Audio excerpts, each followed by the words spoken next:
Ողջույն, Բուն TV-ի եթերում դիլեմա հաղորդաշարն է եւ ես Արեգ Քոչինյանը։ Այսօր մենք խոսելու ենք Հայաստան-Եվրոպական միություն եւ Հայաստան-Ռուսաստան հարաբերությունների ու դրանց համեմատության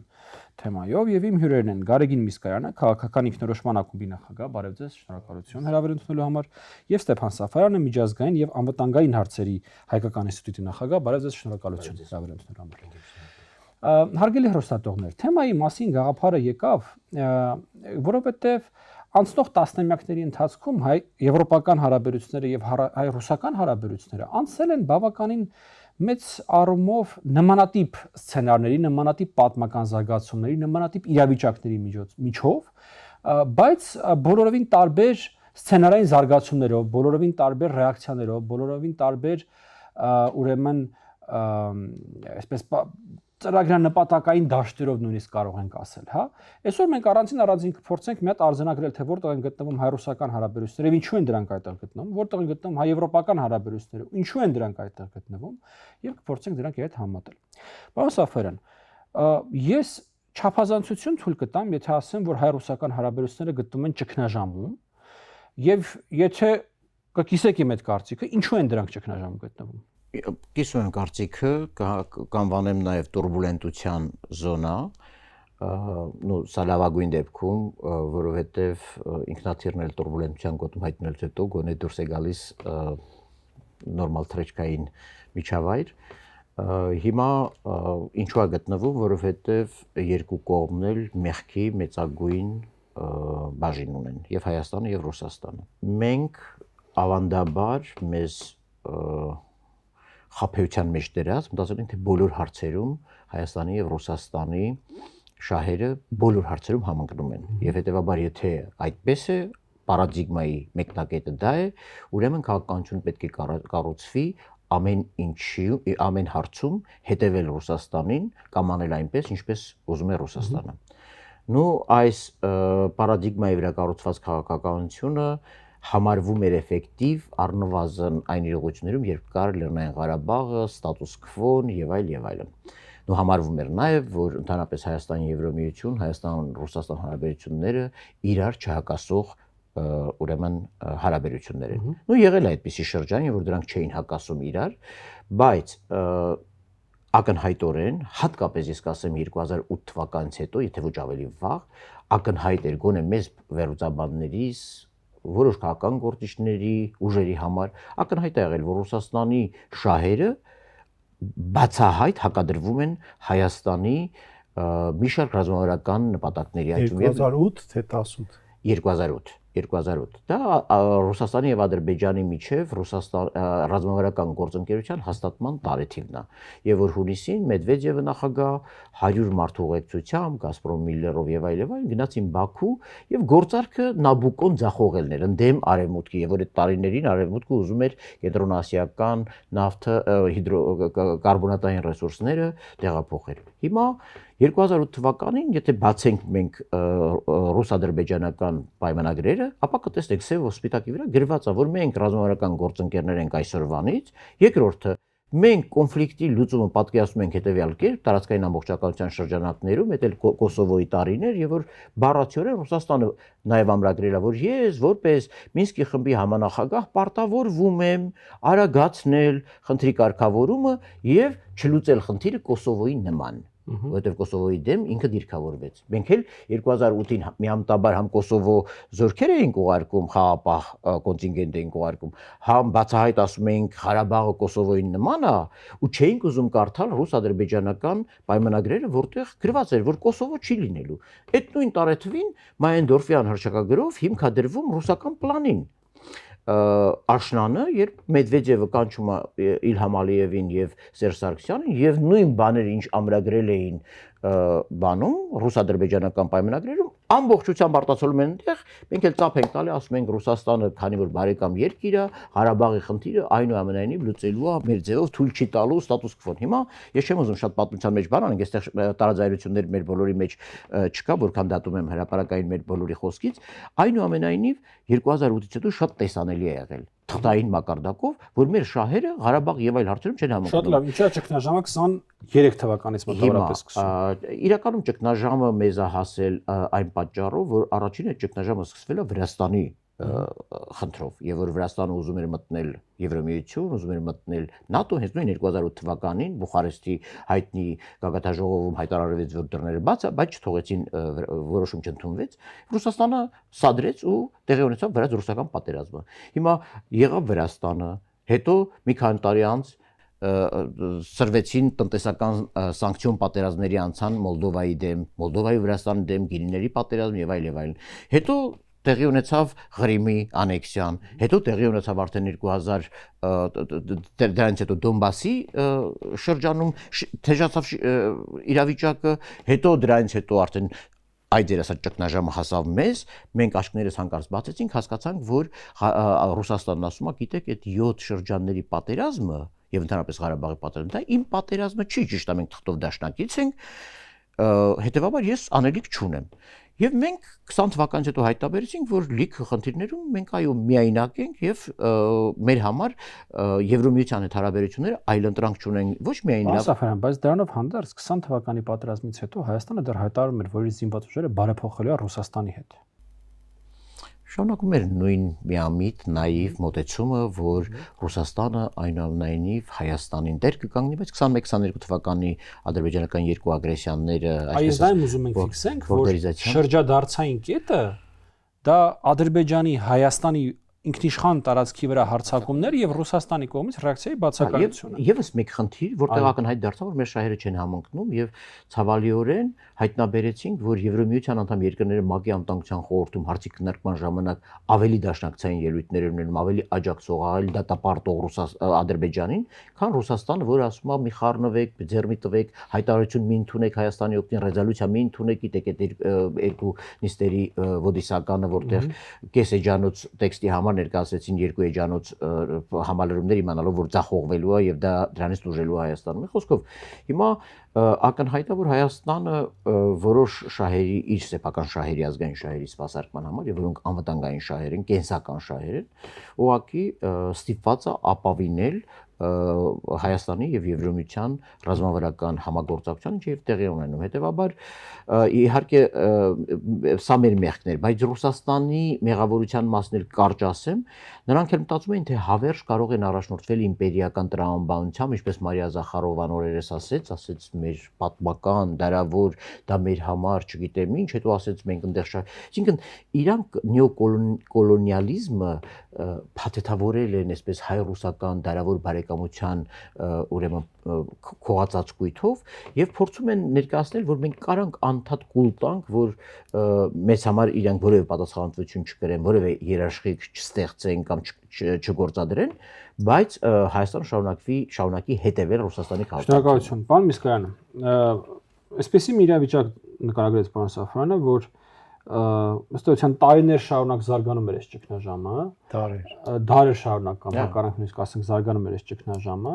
բայց ճգնաժամ որպես այդպեսին ինքը դարավ 21-22 թվականների արդյունքում, անգամ ոչ թե 20, այլ հենց 21-22 թվականների արդյունքում, երբ որ Հայաստանի համար ուղղակի երևի ինչ-որ մի կարմիր գիծ հատվեց, որ անգամ մեր տարածքային ամբողջականությունը Ռուսաստանի համար որևիցե կերպ խնդիր չի կամ կարմիր գիծ չի կամ գործելու ինչ-որ բան չի, եւ դրանից հետո Հայաստանը սկսեց փորձել առնվազն դիվերսիֆիկացնել իր արտաքին քաղաքականությունը, փորձեց նոր պարտներներ ներգրավել, նոր խաղացողներ գրավել այդ անվտանգային ճարտարապետության մեջ, ինչին ի պատասխան Ռուսաստանը վերջերս առնվազն սկսեց Հայաստանի դեմ սանկցիաներ կիրառել։ Համաձայն եք այս պատկերացման հետ, պատկերի այս նկարագրության հետ։ Հա, մեծ հաշվով համաձայն եմ։ Ես մի փոքր այլ տեսանկյունից կուզենայի նայենք խնդրին։ Ռուսաստանի տեսանկյունից Հայաստանը սուբյեկտ չի եւ չի էլ եղել, ինչպես նաեւ հետ սովետական բոլոր այն պետությունները, որտեղ Ռուսաստանը սովետական միության փլուզումից հետո ցանկացել է պահպանել եւ վերադարձնել իր ազդեցությունը։ Այդ ազդեցությունը վերադարձնելու տարբեր գործիքներ կան՝ տնտեսական, քաղաքական եւ ռազմական, որ բոլորն էլ կիրառել է, ըստ էության դրանք ամենաէժան միջոցներն են, հա, օրինակ քաղաքական վերնախավը քո դրածոներն են, դու մնացած խնդիրները ավելի քիչ լուծելու կարիք ես ունենում։ Բայց խնդիրն այն է, որ նախորդ դարի կեսերի պրոպագանդիստական մեթոդներով 21-րդ դարում պահել գաղութները շատ բարդ է Ռուսաստանի համար։ Եվ որտեվ ժողովուրդները սկսում են վերաիմաստավորել իրենց ինքնությունը, իրենց գոյությունը եւ ազատության այն չափաբաժինը, որը տրված է իրենց ի վերուստ Կրեմլից։ Դա բերում է հետևանքների, բերում է խաղաղ անհնազանդությունների, բերում է ժողովրդական իշխանության կայացման փորձերի վերականգնման եւ դրա վառ օրինակներ Վրաստանը։ Ոստեղ կարանք ձեր հետ նաև արձանագրենք, որ բոլոր այն տեղերում, որտեղ տեղի ունեցած ժողովրդավարական փոփոխություններ, Ռուսաստանը փորձ, կամ գոնե փորձ, Ռուսաստանը դրան շատ անմիջապես, որովհետև դա սպառնալիք է, ուղիղ սպառնալիք է ռուսական կայսրապաշտական ձգտումներին։ Ռուսաստանը աշխարհին այլ բան չունի տալու, քան ռեսուրսներով, քան նստել այդ ռեսուրսների վրա եւ դրանով իր գոյությունը քարշ տալ։ Իսկ այդ ռեսուրսները ոչ միայն նավթա հանքահումքային են, դրանք նաև աշխարհաքաղաքական տարածաշրջաններ են կարևոր, ինչպիսին Հարավային Կովկասն է, որոնք այլ պետությունների հետ, այլ սուբյեկտների հետ հարաբերություններում պայմանավորվածությունների ավելի բարենպաստ պայմաններ առաջարկում։ Անդրոն, դրանից օրինակներից մեկը Թուրքիան է։ Այո, Թուրքիայի հետ հարաբերությունները Հարավային Կովկասում, այո, դիմացը ստանալ կարելի է։ Այո, Ռուսաստանի համար Թուրքիան որպես կայսրություն ամենաձեռնտու տարբերակն է եւ դիտարկում է դա Էրդողանն էլ չի թաքցնում իր նկարտումները եւ այստեղ իհարկե եւ կա ռիսկ գլոբալ քաղաքական խաղի մեջ, հա, Թուրքիայի ուժեղացումը Ռուսաստանի համար, բայց մյուս կողմից կա պատմաբանների, քաղաքագետների տեսանկյուն, որ Թուրքիան առանց Ռուսաստանի գոյություն չունի եւ Ռուսաստանը առանց Թուրքիայի գոյություն չունի։ Բայց հիմա ավելի կառուցողական, հա, այսպես դաշտ գնանք, խնդիր է պահել այդ տարածքները եւ դրանք պահելու ամենաառաջի պայմանը Ռուսաստանի կողմից դրածո իշխանություններ ունենալն է, որովհետև եթե այդ տարածքներում ձևավորվի ժողովրդի իշխանություն եւ Ռուսաստանը ընդունի ժողովրդի լեգիտիմ իշխանություն ունենալու իրավունքը, դա կարող է հիմք հանդիսանալ Ռուսաստանի քայքայման։ Դա առաջի եւ ամենամեծ վտանգն է։ Երկրորդը, այդ տարածքներում սեփական ազդեցությունը պահելու համար պետք է թույլ չտալ, որպեսզի ժողովրդավարական ինստիտուտները կայանան եւ այդ տեսանկյունից իր դրածո իշխանությունը ունենալը ամենաարդյունավետ ճանապարհն է։ Մինչև 21-22 թվականը Հայաստանի իշխանությունները ցավոք սրտի շարունակում էին այն նույն գիծը, ինչ եղել է անկախությունից ի վեր, այն մտածողությունը, որ Հայաստանը փոքր պետություն է, ոչ մեկին պետք չի, այն ոնց որ մեր դասականն ասում, կուդա անի ձենուցա, մենք էլի։ Եվ այդ փիլիսոփայությամբ գործող իշխանությունը 18 թվականին խոստանալով հեղափոխական ռեֆորմներ, այնուամենայնիվ մատը մատին չտվեց, հաճոյանալու համար Կրեմլին, որպեսզի տեղավորվի Կրեմլի վարած այդ քաղաքականության մեջ, որի մեջ տեղավորվել են իրենցից նախորդ իշխանությունները։ Բայց պարզ է, որ Կրեմլը դա չէր կարող ընդունել եւ օգտագործեց այս իշխանություններին Ղարաբաղի միջոցով Ադրբեջանին իր կողմը գրավելու համար եւ երբ որ արդեն այլևս պետք չէին այս իշխանությունները, ջանք չի խնայում նրանց հեռացնելու եւ իր ենթականերին դնելու։ Այս իշխանությունների ամենամեծ ծառայությունը նույնիսկ Կրեմլին, որ ինչ ուզեն անեն, մեկը չի ընդունվելու Կրեմլի կողմից։ Հենց սա է, որ բերել է արևմուտքի հետ հարաբերությունների պարտադրված խորացման եւ Հայաստանի ինքնիշխանության ավելացման։ Հիմա դուք պատկերը նկարագրեցիք, ռուսական պատկեր նկարագրեցիք, ես ուզում եմ նաեւ եվրոպականը հիմա նկարագրել։ Այո, համեցեք։ Շատ բարենպաստ է այդ առումով մեր իրավիճակը, ինչու։ Եվրոպան 18-ին էլ չէր վստահում այս իշխանություններին, իհարկե նրանք ունեին, նայեք, երբ որ հեղափոխությունից հետո իշխանության հանձնում ընդունում արվում եւ քո ազգային ժողովի նախագահը որևէ երկրի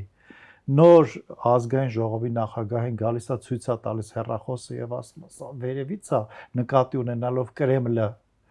Պարզ է, չէ՞, որ Եվրոպան նման հասարակությանը եւ նման իշխանությունների հետ լուրջ հարաբերություններ ձևավորելու հիմնավոր կասկածներ կունենա եւ մտավախություն։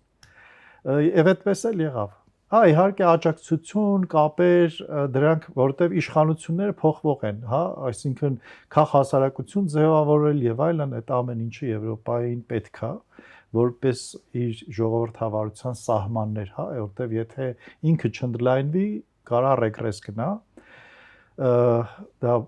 աքսիոմա է, այսպես ասած, եւ այդ առումով Հայաստանի հետ իր հարաբերությունները, հայ ժողովրդի հետ, այսպես ասենք, իր հարաբերությունները կարևոր են։ Եվ ունենալով նաև 13 թվականի իրողությունները, երբ որ մենք բանակցում էինք Եվրոպայի հետ, բայց մի գիշերվա մեջ ԵԱՏՄ մտանք, Եվրոպան անհամեմատ ավելի զգույշ էր գործում։ Ինչ փոխվեց 22 թվականից հետո, երբ որ Նիկոլ Փաշինյանը չհանձնվեց, այս ինչ ես նկարագրում էի, եվրոպացիներն էլ գիտեն վստահաբար, չէ՞։ Երբ որ Նիկոլ Փաշինյանը չհանձնվեց, չտրվեց ռուսական ճնշումներին, իսկ այդ ժամանակ ամենամեծ ճնշումը դա Զանգեզուրի միջանցքներ, այո, կամք տեսան անելանելի վիճակը,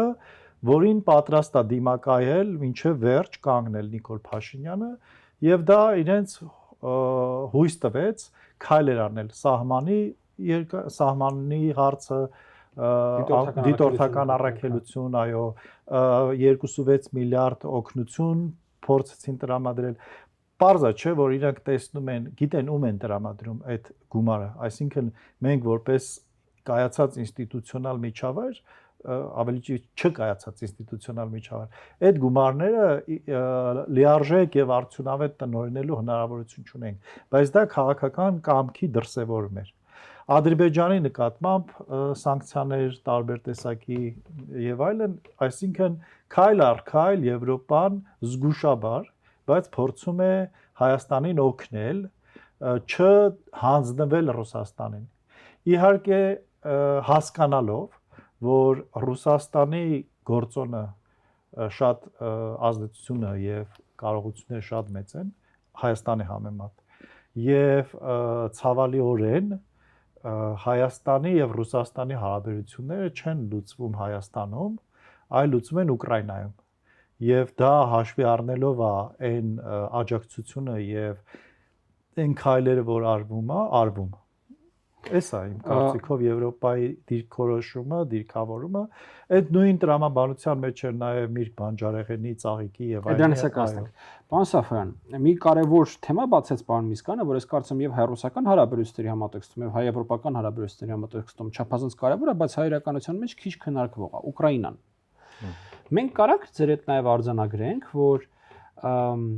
թե այդ անդառնելիության կետի տրամաբանությունից, թե այդ հարաբերությունների ապագայի տեսանկյունից Ռուսաստանի ներխուժումը Ուկրաինա եւ շարունակական ձգվող պատերազմը ունի բեկումնային նշանակություն, որտեղ Ուկրաինայում Ռուսաստանը ցույց տվեց, որ ինքը իր այդ կայսերապաշտական նպատակներին հասնելու համար կարող է նաեւ ուժ կիրառել եւ կիրառելու է այդ ուժը, ընդհանուր մինչեւ երկիրը նվաճելու ուղղությամբ ուժ,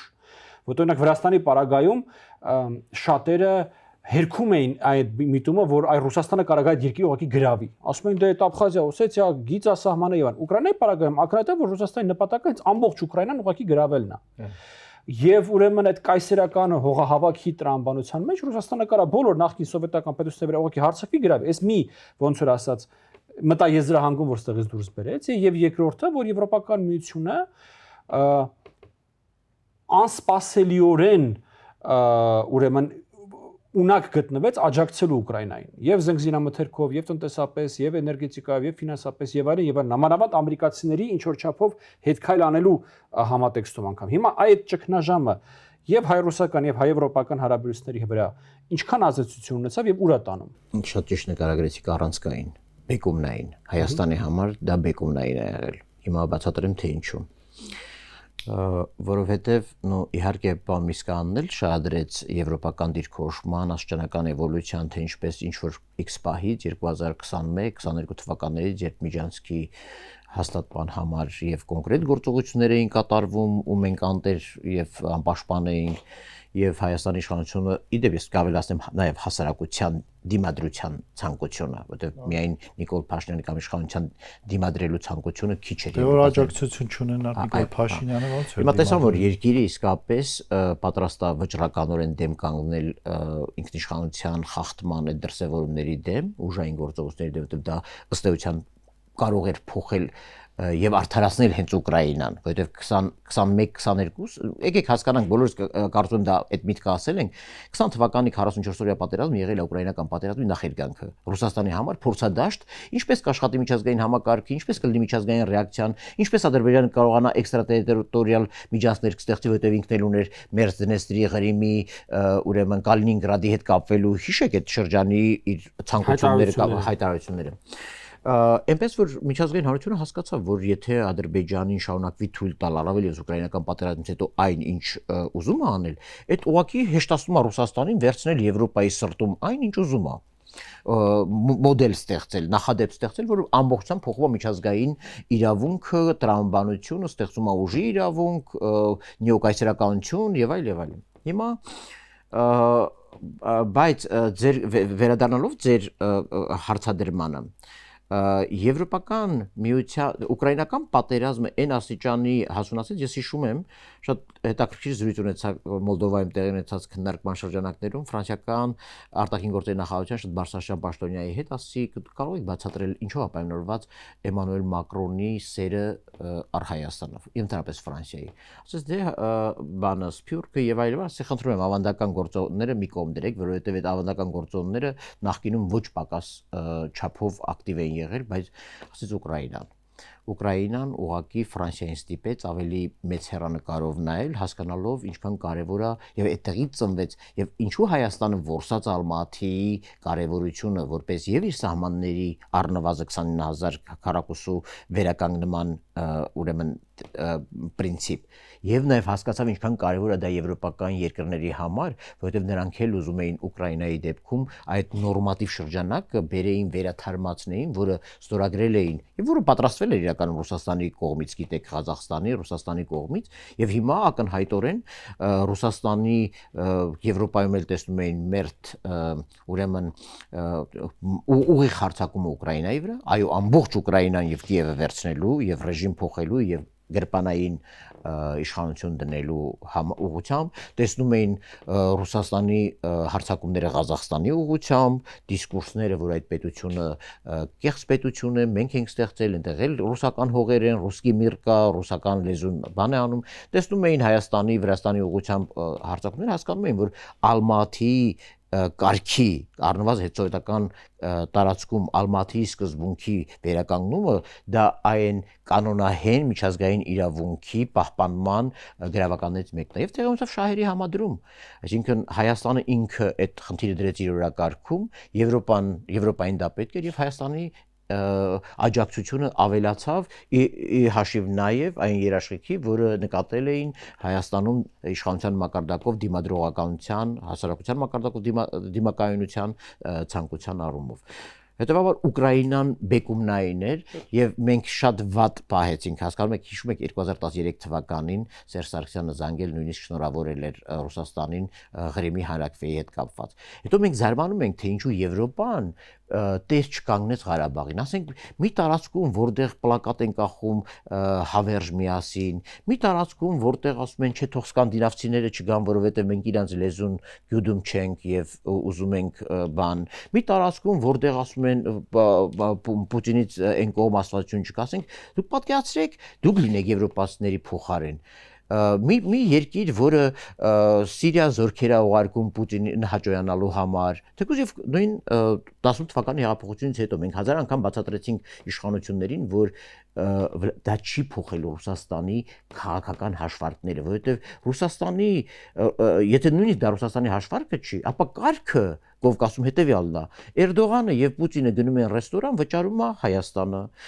Ալիևը եւ Պուտինը գնում են ռեստորան, վճարում է Հայաստանը։ Այսինքն էս է եղել սկզբունքը։ Իրանց տորգերը կատարվել են մեր հաշվին եւ հիմա պատկերացնում եք, ասենք մենք լինենք եվրոպացիների փոխարեն։ Տեր կկանգնենք մեկին, որին համարում ես ուրեմն այլ երկրի կցորդ, այլ երկրի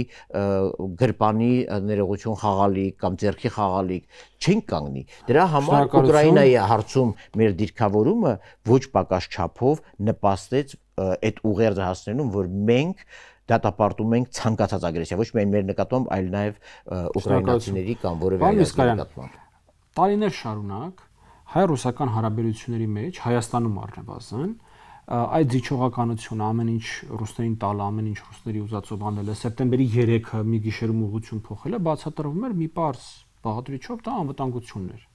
որ այդ ամեն ինչի դիմաց մենք ստանում ենք անվտանգություն, այ անվտանգային երաշխիքներ ենք ստանում Ռուսաստանից, ու դա տարիներ շարունակ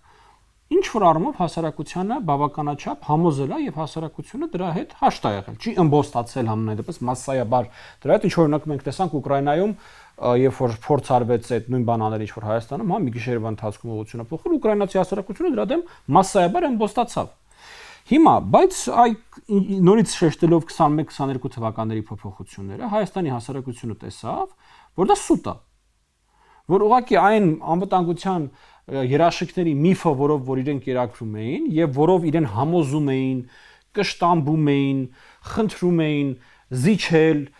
չըմբոստանալ, չպայքարել, պարզվեց, որ ինքը չի ըմբոստացել, չի պայքարել, կուլա գնացել, հանուն ոչնչի։ Եվ սկսվեց այդ վերաարժևորման որոշակի փորձերը հայ-ռուսական հարաբերությունների։ Հիմա Ռուսաստանը դրան ո՞նց է արձագանքում։ Ասում է մենք ձեր լոլիկը եւ վարունգը չենք թողի, որպեսզի Հայաստանում վաճառվի, ձեր Ռուսաստանում։ Այո, Ռուսաստանում չենք թողի, որպեսզի վաճառվի, գազը կթանկացնենք, նաեւ չհասած Ծիրանի մեջ թույն կգտնենք։ Հիմա ավանդաբար Հայաստանում կան շատ, այսպես գիտեք, մեծ պատկերացումներ Ռուսաստանում ինտելեկտուալ կարողությունների, հատուկ ծառայությունների կարողությունների, որոնք ամենից շատ լավ հասկանում են, շատ լավ գիտեն, իմանալով են իրանք այս փոփոխությունից հետո մեզ լոլիկ վարունգով վախացնում, թե չեն հասկանում, որ ոնց որ մենք դրանից չի որ վախենում ենք, երբ որ չենք անում այդ ամեն ինչը։ Շատ լայն է հարցը։ Երևի պետք է սկսել էլի ռուս-ուկրաինական պատերազմից, որովհետև եթե հիշում եք Ղարաբաղյան 44 օրյա պատերազմի ժամանակ Տրամպն էր, որը ասում էր, հա, հայ ժողովուրդը լավ ժողովուրդ է, լավ կռվում են, լավ կռվում են, սիրուն դրոշներում, հա, դրոշներում, սիրուն պլակատներում։ Այդ ինչ է նշանակում, Մինսկի խումբ եւ կար համաձայնություն Մինսկի խմբի շրջանակներում, թե ինչպիսի ելք պետք է ունենա Ղարաբաղյան հակամարտություն կամ հայ-ադրբեջանական պատերազմը, որը տևեց 44 օր։ Դրա արդյունքները ամենայն հավանականությամբ այն էր լինելու, որ Ադրբեջանը, այսինքն Հարավային Կովկասը դառնում էր ռուսական, ոչ թե դառնում էր, դե էլի ռուսական էր, խորանում էր ավելի Ուկրաինան հետո պետքա դառնա ռուսական, դրա համար էին նույն Բայդենը Ուկրաինայի նախագահին օդանավ էր առաջարկում փախցնելու համար, որովհետև աշխարհը իրենք արդեն բաժանել էին, այսինքն դրանից առաջ տեղի էր ունեցել ամերիկացիների եւ չինացիների հանդիպումը եւ Տրամպը, կարծեմ Տրամպներ կամ Բայդեններ ասել էր, որ մենք խոսեցինք, որ աշխարհը բավականին մեծ է խաղաղ ապրելու համար, ու սկսվեցին պատերազմները։ Այսինքն Չինաստանի, ԱՄՆ-ի համար ընդունելի էր, որպեսզի Ռուսաստանը վերականգներ իր ցարական սահմանները, բայց Ուկրաինան այդ ամբողջ պլանը խախտեց։ Ուկրաինայի պլանը խախտեց նաև Ադրբեջան-Ռուսաստան հարաբերությունները, խախտեց Թուրքիա-Ռուսաստան հարաբերությունները եւ բնականաբար նաև Հայաստանը կարողացավ օգտվել այդ հակասություններից կամ մազապուրծ լինել, որովհետեւ եթե Ուկրաինայում հաջողեին պատկերացնում ենք ինքնիշխանությունը լինելու էր 0։ Հիմա ինչ է անում Ռուսաստանը։ Ռուսաստանը չի հրաժարվել իր նպատակներից։ Ռուսաստանը մինչև փլուզվելը գնալու է այն գծով, որով ինքը այսինքն քանի կա Ռուսաստանը, Ռուսաստանի փիլիսոփայությունը այդ տարածքների որպես ռեսուրս եւ այդ մարդկանց որպես ռեսուրս տիրանալն է, պահելն է, այլ բան ինքը Չինաստանի եւ ԱՄՆ-ի հետ բանակցելու չունի։ Միայն այդ։ այսինքն գերտերության իր դիրքը չպահելու դեպքում մասնատվելու է։ Իսկ ինչպես պահի։ Այդ ինչպեսը երկարաժամկետ կտրվածքով են իրենք նայում։ Հայաստանի նկատմամբ այսպես կոչված սանկցիաները դրանք հիմա իշխանափոխության հասնելու միտում չունեն։ Այսինքն այն ինչ տեղի էր ունենում ընտրությունների ժամանակ, այն ինչ տեղի էր ունենում ընտրություններից հետո, ակնհայտ էր, որ Նիկոլ Փաշինյանը ունի հանրության մեծամասնության աջակցությունը եւ այդ պարագայում կդրեք որն է Ռուսաստանի կարճաժամկետ նպատակը, միջնաժամկետը, կարճաժամկետը Հայաստանում թույլ չտալ ինստիտուտները կայանան։ Լավ, Այսինքն քաղաքական դաշտում տեղավորել իրենց մանկլավիկներին, որպեսզի պարլամենտում նոր ուժեր չձևավորվեն եւ քաղաքական ռուսական։ Այո, մինչև 31 թվականի հիմա միջնաժամկետ նպատակը որն է։ Միջնաժամկետը դա է, այսինքն թույլ չտալ մինչև 31։ Սա կարճաժամկետն ու միջնաժամկետն է, այո, երկարաժամկետը Հայաստանը միացնել Ռուսաստան, այսինքն ոչ միայն Հայաստանը, այլ նաև Հարավային Կովկասը ամբողջությամբ։ Շատ լավ։ Պարոն Սաֆարյան, եթե համաձայն եք նկարագրված ուրեմն նպատակների հետ, որ կարճաժամկետ միջնաժամկետ նպատակը դա է Ռուսաստանի, երկարաժամկետ նպատակը նա է։ Եվրոպական միության նպատակները որոնք։ Բայց ներողություն մի կարևոր բան կա, էլի։ Մենք խոսում ենք Ուկրաինայի հաջողության հասնելու մասին, բայց այստեղ կա մի շատ կարևոր նրբություն։ Ուկրաինային եւ ԱՄՆ ոչ ԱՄՆ-ին է ձեռնտու, ավելի ճիշտ ոչ չէ, ԱՄՆ-ին ձեռնտու չի Ռուսաստանի կազմաքանդվելը, որովհետեւ դրանից կհզորանա Եվրոպան եւ Չինաստանը։ Դրա համար եթե Ուկրաինայում զինադադար կնքվի, Հարավային Կովկասի նկատմամբ Ռուսաստանի նկարտումները շարունակվելու են։ Եվ մեծանալու են։ Եվ իհարկե ռեսուրսները ազատվելու։ Պարոն Սաֆարյան, հիմա եթե համաձայն եք պարոն Միսկարյանի նկարագրած նպատակները, համեցեք։ Ընդհանուր առմամբ վերլուծությունը շատ հետաքրքիր էր, լիքը խոշոր առումով համաձայն եմ, բայց այնտեղ պարոն Միսկարյանի ելակետում մի բան կա, որը շատ կարևոր է հասկանալու ոչ միայն Ուկրաինայի դեպքում, այլ նաև մեր դեպքում, հա։ Պարոն Միսկարյանը փորձեց իր գնահատականով Չինաստանը եւ Միացյալ Նահանգները որոշեցին, որ Ռուսաստանին թույլ տան, որպեսզի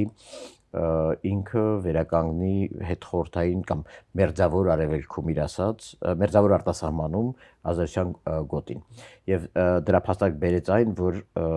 Միացյալ Նահանգները առաջարկել էր Զելենսկուն հարձակման առաջին օրերին ընտանիքով դուրս գալ փաստը դա է համաձայն եմ բայց ես համաձայն չեմ որ դա արդյունք էր նրա որ Միացյալ Նահանգները կանխավ արդեն դատապարտված կամ համաձայնած վիճակ էր որ կորսում են Ուկրաինան ոչ ամենևին ուղղակի բայց եթե Հայաստանի դեպքում համաձայն եք որ իրենք հաշտ էին Չէ, ուրիշ բան կասեմ շատ լավ տեղ եք տանում ապրեք որովհետև հենց այդտեղ եմ ուզում բերեմ Ղարաբաղի հարցով եմ բերում ոչ թե կողմ էին, այլ Միացյալ Նահանգները վստահ չէր, թե Ուկրաինայի վրա Ռուսաստանի հարձակումից հետո ինքը եւ Եվրոպան ինչ չափի աջակցություն են, գիտեին, որ ռազմական աջակցություն չի լինելու, այդ պատերազմի մեջ ուղիղ ներգրավություն չեն ունենալու, որովհետեւ ես այլ փաստեր կարող եմ ասել, չեմ ուզում ժամանակը չարաշահեմ։ Բայց ասենք նույն Ամանդա Սլոթը որը հենց նույն տարին ՄԱԿ-ի անվտանգության ուրեմն ՄԱԿ-ի գլխավոր ասամբլեայի վիայժողովի շրջանակներում կարող եք գրալ բացել պրես ռելիզը երբ գերմանացիների հետ հանդիպեց ու ասեց սա պատմական բան է որովհետև նույն Գերմանիայի դեպքում հավատալի չէր որ ինքը կմիանա ուրեմն Ուկրաինայի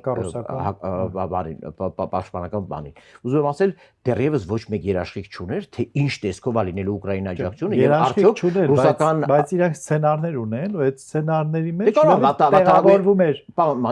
կարող է վատթարագույն սցենարներ ունեին բայց հաստատ դա արդյունք չէր այդ մտածողությունը արդյունք ես ամենևին Ամերիկային արդարացնելու համար չեմ ասում արդյունք չէր որ դա չինացիների հետ կիսել էր կամ ռուսներին ձեռնտու էր որ բան բայց վերադառնալով քո ասածին գիտես հարցը պարոն Միսկարյան այն ասճան ակտուալ այն առումով որովհետև ես իմ մտքի մեջ էլ մտածում էի դա այն շարունակ մենք ինչ ենք կարդացել պետքարտուղարության կայքում Ղարաբաղի մասով իրանք ազնվորեն 30 տարի շարունակ դրել են ասել են Ղարաբաղը միջազգայինորեն հանդիսանում է Ադրբեջանի միջազգայինորեն ճանաչված տարածքի մաս։ Մենք անդադ աղմկում ենք այստեղ ամեն տարի որ պետքարտուղարությունը մարդու իրավունքների կամ որևէ այլ զեկույցեր, չգիտեմ, տրաֆիկինգի եւ այլ, պարտադիր ասենք ըստ երկրների եւ որ նայում ենք, տեսնում ենք անդադ կախված է այդ, որ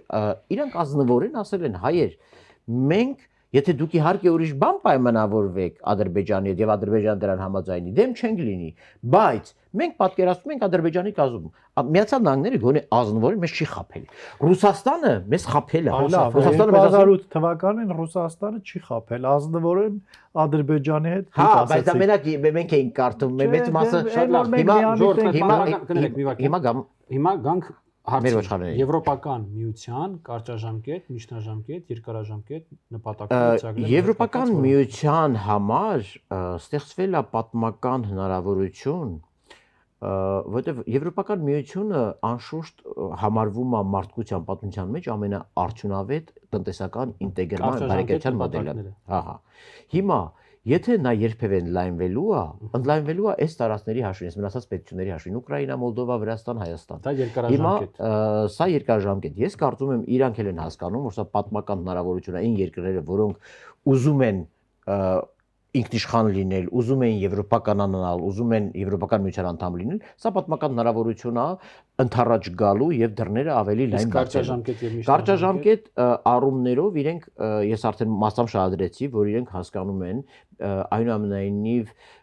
իրենք մտահոգված են, որ կանոնահեն rule based կարգը, համաշխարհային կարգը փլուզվում է Ռուսաստանի, Չինաստանի եւ այլոց ուրեմն քայլերով, հետեւաբար դա պետք է պահպանել եւ աջակցում են, այո, Եվրոմիությունում դուք էլ գիտեք, կան երկրներ, որոնք շահագրգռված են, որ մենք մի քիչ հակառուսական ենք կամ գնալու, ոչ թե մենք հակառուսական ենք դառնում, այլ մենք օբյեկտիվորեն պաշտպանում ենք Ռուսաստանին եւ դա ստացվում է հակառուսականություն։ Այդպիսի երկրներ էլ կան, այդպիսի շատ բարդ շահեր կան Եվրոմիությունում, այնպես չէ որ մի շահ է, բայց կարճաժամկետ կտրվածքով օգնել Հայաստանին դառնալ դիմակայուն երկիր, ուժեղ երկիր, ինքնիշխան երկիր, որը կներեք մի հատ հազար անգամ ներողություն, այս ձեր վերջի մտքի հետ կապված։ Ինչ նշանակություն ունի այդ համատեքստում Հայաստան-Ադրբեջան խաղաղության գործընթացը եւ Հայաստան-Թուրքիա կարգավորման գործընթացը։ Արդյոք հնարավոր է Հայաստանը դառնա դիմադրունակ, կայուն եւ եվրոպական ինտեգրացիայի ապագա ունեցող երկիր առանց հայ-ադրբեջանական ու հայ-թուրքական կարգավորման։ թե բարեբախտաբար հնարավոր չի։ Շնորհակալություն։ Ես համաձայն չեմ։ Համեցեք, ինչով համաձայն չեմ։ Ես կարծում եմ Հայաստանի ուժեղ մարդունակ, դիմադրողական, կայուն զարգացող եւ այլ ածականներ ունենալու արժանանալու համար առաջի հերթին Հայաստանի ինստիտուցիոնալ համակարգի Սպանսոֆոնը դրան հակառակ բան չի ասում։ Չէ, բայց սահման պիտի ունենանք։ Սահման պիտի ունենանք ճանաչված։ Մի բան է, երբ որ դու որպես ինքնիշխան կայացած եւ կայուն զարգացող պետություն հարաբերվում ես Ադրբեջանի հետ, մի այլ բան է, երբ որ դու Ադրբեջանի հետ հարաբերվում ես, որպեսզի դառնաս կայուն զարգացող ինքնիշխան։ Չես կարող հարաբերվել, եթե դիվանագիտական հարաբերություն չունես, եթե խաղաղություն չկա, ես չեմ ասում հարաբերությունները զարգացող շատ տարբեր բաներ։ Մեր հասարակություն նույն զամբյուղի մեջ եք դրանք։ Մեր ասած խաղաղություն ամենևին ամուսն եւ կայուն զարգացողը նույնը չէ։ Մեր այստեղ կայուն զարգացող առանց Ադրբեջանի եւ Թուրքիայի հարաբերությունները կարգավորելու, ունենալով ըստ էության մի հատ բաց սահման։ 75% սահմանը փակ է։ Չէ, Իրանն էլ է փակ էս բանը։ Ներողություն, բայց հանրության մոտ կա տպավորություն, որ մենք ասում ենք, որ միայն Ադրբեջանի հետ հարաբերությունները կարգավորելով հնարավոր է։ Ոչ, միայն բառահանեք, միայն բառահանեք, բայց ոչ բառահանը պայման է։ Միշկան ջան, չէ, համաձայնության եկան կարող։ Okay, շատ լավ։ Պարոնակ, շնորհակալ եմ հրավեր ընդունելու համար։ Իհարկե դեռ շատ շերտեր երևի թե կային այս խոսակցության մեջ, որտեղ չասանք, ինչեւ նորմալ է, որտեղ ինքը շատ բարդ ու շատ բազմաշերտ խոսակցություն է, բայց մի երկու միտք եմ ուզում ուրեմն դուրս բերել հարգելի գործընկերների խոսքերից։ Քննարկվող կամ խնդրող առարկա կողմերից մեկի համար Հայաստան-Ռուսաստան հարաբերությունները եւ ընդհանրապես Հայաստանը շարունակում է հանդիսանալ հետգաղութային պոստկոլոնիալ դիսկուրսի մաս։ Ինչ ասա նշանակում, եթե պարզ բառապաշարով, ձևակերպենք։ Այդ պետությունը Ռուսաստանը հրաժարվում է ճանաչել Հայաստանը որպես անկախ պետություն, հրաժարվում է ճանաչել մեր իրավունքը սեփական պետություն կառուցելու եւ շարունակում է մեզ հետ վերաբերվել որպես օրինակ կվերաբերվեր Սոչիի հայերի նկատմամբ կամ Կրասնոդարի հայերի նկատմամբ, Ու իմիջիայլոց եթե նկատեցիք վերջին Փաշինյան-Պուտին հանդիպման ժամանակ, այսպես լինգվիստիկ անալիզ է, էլի ուղղակի դա Պուտինը անընդհատ խոսում էր հայ ժողովրդի մասին։ Չէր ասում Հայաստան, չէր ասում Հայաստանի Մենք իրականորեն մենք ժողովուրդ ենք։ Հա, ասում էր ձեր արմյանսկին նորո հայ ժողովուրդ ինչ որ լավ է հայ ժողովրդի համար։ Հա։ Յոթ չմաչեք, ասեցեք։ Իսկ Եվրոպական միության համար Հայաստանի Հանրապետությունը այո միջազգային իրավունքի սուբյեկտ է, այո պետություն է, որի հետ իրանք այս պատճառով ունեն համընկնող շահեր, ունեն ցանկություն զարգացնելու իրենց հարաբերությունները։ Տարբերությունը բազային է, տարբերությունը բազիսների մակարդակի է, եւ այդ բազային տարբերությունը մենք չենք կարող հաղթահարել Ռուսաստանի նկատմամբ քաղաքականություն իրացնելով, որտեղ մենք չենք որոշել, որ մենք Ռուսաստանի համար ժողովուրդ ենք, ոչ թե պետություն։ Մենք չենք որոշել, որ մենք ենք, որ մենք էլ ենք որոշել, որտեղ հայ-թուրքական Չէ, մենք դրա հետ համաձայնվել ենք։ Այո, հայ-թուրքական սահմանին կանգնած ռուսական Այդ լրիվ ճիշտ եք բանակը ասում։ դա ռուս-թուրքական սահմանն է։ Ճիշտ եք ասում։ Մենք դրա հետ համաձայնվել Այո, ենք, բայց մենք մենք դրա հետ դա չհամաձայնվելով չունենք Ռուսաստանի դիրքորոշումը չենք փոխել։ Հա, իհարկե։ Էդ է։ Եկեք խոստովանենք, մենք նույնիսկ մենք վերլուծաբաններս նույնիսկ փորձել չենք արել մոտենանք մեր սահմանին, մեզ կթողեին կամ կթողնեն մոտենալ այդ սահմանին եւ Ես մի ասենք փորձ արել եմ կպատնեմ։ ձեռքներս լվանալ մեր արաքսի Շնորհակալ եմ ուշադրության համար, հարգելի ուսուցողներ, մենք այս թեմային դեռ ապագայում կանադառնանք, իսկ դուք լավ եղեք, կհանդիպենք յուրաքանչյուր Կիրակի 19:00։